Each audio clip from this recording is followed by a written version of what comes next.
and it was a very clear provocation. It was definitely meant like this, and that's why we are calling as well Article 4 political consultations, that if you put everything together, what has happened during the last couple of weeks, I mean as well the attacks against Poland with the 19 drones. So this is already a systematical NATO test, and that's why we asked that NATO allies, they're showing as well very clear unity amongst NATO as well. Let's discuss what can we do for the Baltic states and the eastern flank, because it is clear that Putin has started on a new level testing NATO and a new level provocation. So this is an adequate response from our side. Putin only understands the language of strength.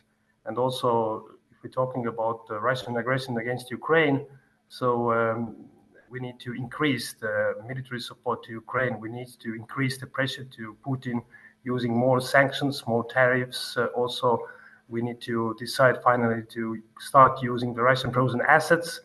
And if we're talking about his provocations against NATO, we must show that we are united, we are ready, we are able to increase our capabilities.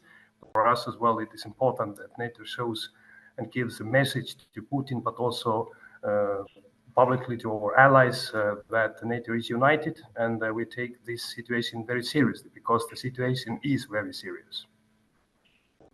Now we need as well military planning for more capabilities, surveillance and also capabilities. But also it is very important that the NATO shows the unity amongst the membership, and also it's a very clear message to Putin that he cannot push the lines all the time. So 12 minutes violation, heavy violation of NATO airspace needs a solid response on political level and as well on practical level. If Russian fighter jets entering to the NATO airspace, so it is a threat.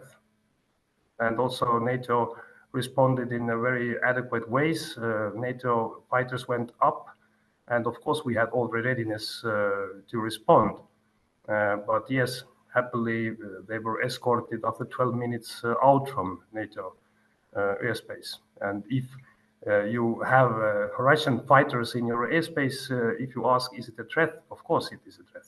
I think that the Eastern Sentry operation needs to be full capabilities that are now owned by the alliance distributed as fast as possible along the border with Russia in Poland, Lithuania, Latvia, Estonia, and Finland. We are currently facing a situation that we are being tested every day, and it is not really of a crucial importance if drones or aircrafts entering our territory are lost, or they are disoriented by Ukrainian air defense, or they are provocations. In any case, they are a direct threat to the safety of our citizens. Therefore, we really need to be protected and feel protected.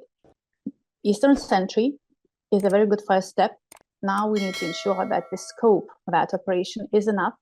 And also, if Estonians finally reach a conclusion after their currently ongoing considerations that they also want to invoke Article 4, then we need to think what could be done to ensure that Russia does not miscalculate our behavior for indecisive or hesitation, because that could cost us a lot.